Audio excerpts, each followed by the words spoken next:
جی کوئی بڑا ریوارڈ ملتا ہوا نظر آ رہا ہے آپ کو بلاول صاحب کو؟ میں سمجھتا ہوں کہ بلاول کے علاوہ کون سا ہے جس پہ آپ ہاتھ رکھ کر کہہ سکتے ہیں کہ اس میں وہ کوالٹیز موجود ہیں جو اس ملک کو لیڈ کر سکتا ہے، اس ملک کو ان بحرانوں سے نکال سکتا ہے؟ ایک بلاول ہی نظر آ رہے ہیں پورے اس پورے سینریو میں. تو میری پارٹی کے لیڈر ہیں اس لیے بھی میں فخر کرتا ہوں، لیکن بینگ اے پاکستانی ہم سمجھتے ہیں کہ یہ ہماری مٹی جو ہے وہ ابھی زرخیز ہے، اور اس نے بلاول جیسا لیڈر پیدا کیا ہے. وہ اس ملک کو سب کرائسس سے نکال سکتا ہے، وہ انٹرنیشنل چیلنجز کو بھی فیس کر سکتا ہے، اور ہمارے انٹرنل جو ایشوز ہیں ان کو بھی فیس کر سکتا ہے. اس میں وہ بولڈنس بھی ہے، اس میں وہ وائزنس بھی ہے. جی عائشہ مجھے یہ بتائیے گا کہ جو پی ٹی آئی ہیں وہ یہ کلیم کر رہی ہے کہ ان کے جو ارکان ہیں ان کے ساتھ ٹریڈنگ جو ہے وہ کی گئی ہے، اور یہ مبینہ طور پہ جو ہے وہ پی ٹی آئی کی جانب سے الزام جو ہے وہ لگایا جا رہا ہے. اس میں آپ مجھے بتائیے گا کتنی صداقت ہے، اور پیپلز پارٹی کے حوالے سے بتائیے گا بلاول بھٹو کا جو کردار تھا اس 26ویں آئینی ترمیم میں، آپ کو کیا لگتا ہے اس کا کوئی ریوارڈ ان کو بہت جلد ملنے والا ہے؟ دیکھیں جی جیسے کہ آپ نے ابھی بات کی ہے کہ ان کے مخالفین بھی. جی عائشہ مجھے بتائیے گا، گیاجن صاحب عائشہ سے جو ہے وہ موقف جاننے کی کوشش کروں گا. عائشہ مجھے بتائیے گا. جی آپ نے دیکھا ہوگا کہ اس میں جتنے بھی ووٹ ڈالے گئے ہیں اس میں آزاد امیدوار جو تھے انہوں نے ووٹ دیے ہیں ترمیمی بل کی مسودے کی منظوری میں. اس میں جو پاکستان تحریک انصاف ہیں ان کے لوگوں نے ووٹ نہیں دیے، اور کوئی بھی ایسا رکن نہیں ہے جس نے اپنی پارٹی کے ساتھ غداری کی ہو.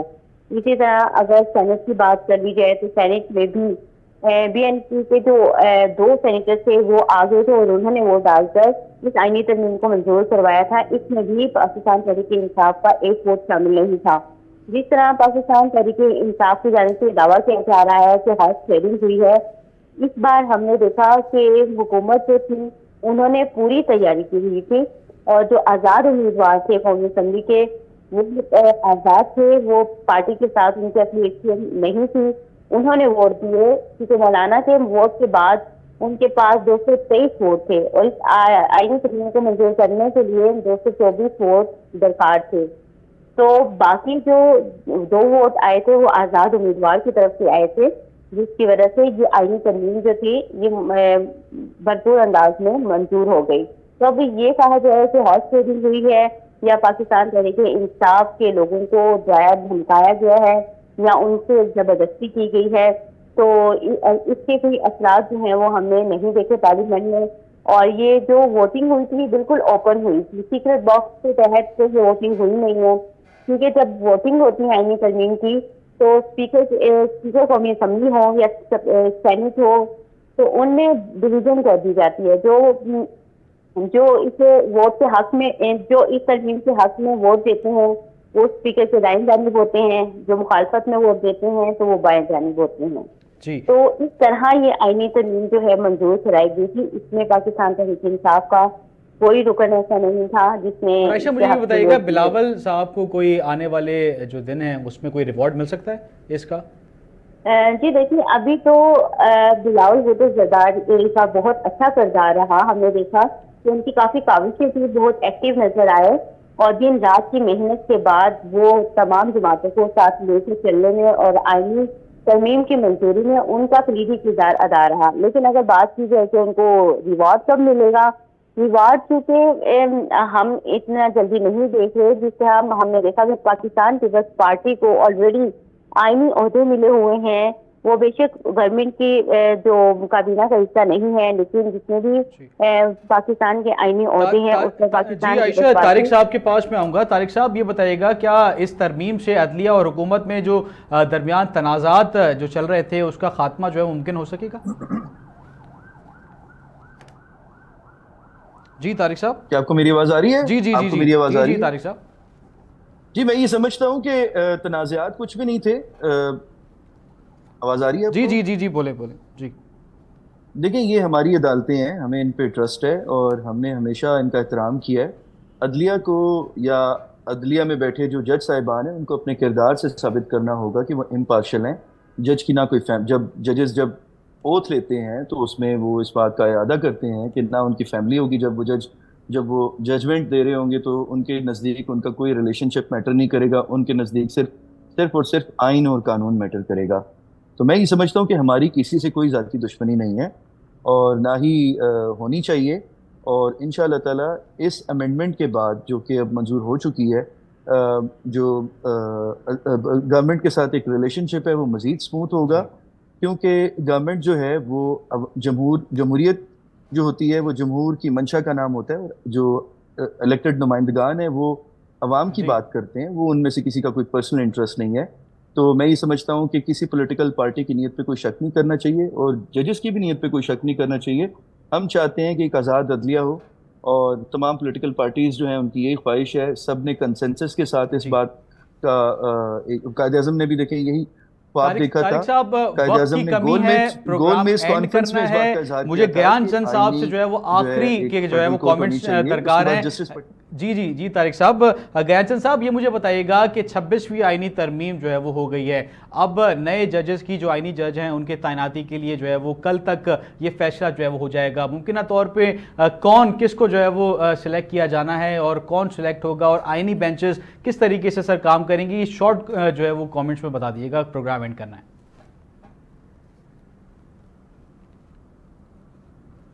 جی گیان چند صاحب، آپ کو میری آواز آ رہی ہے؟ ہاں دیکھیں جو جہاں تک چیف جسٹس کی اپائنٹمنٹ کا تعلق ہے تو وہ تو کل تک ہو جانا چاہیے. جی اب اس میں کوئی ٹائم کی گنجائش نہیں بچی ہے.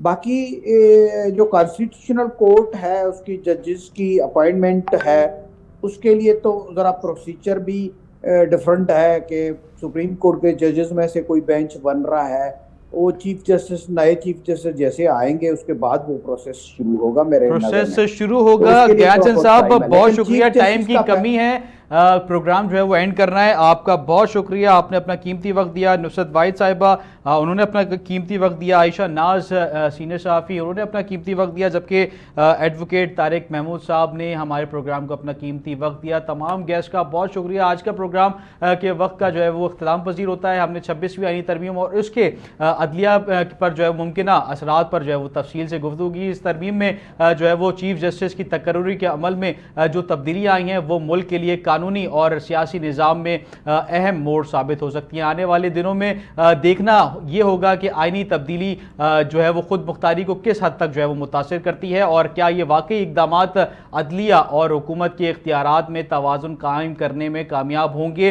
ہم جو ہے وہ یہ امید کرتے ہیں کہ آج کی گفتگو آپ نے جو ہے وہ اس موضوع پہ جو ہے وہ تفصیلی جو ہے وہ جائزہ لیا ہوگا. اپنے میزبان شاہ رخ شاہ کو دیجیے اجازت، کل آپ سے پھر ملاقات ہوگی. تب تک کے لیے اللہ حافظ. پاکستان زندہ باد.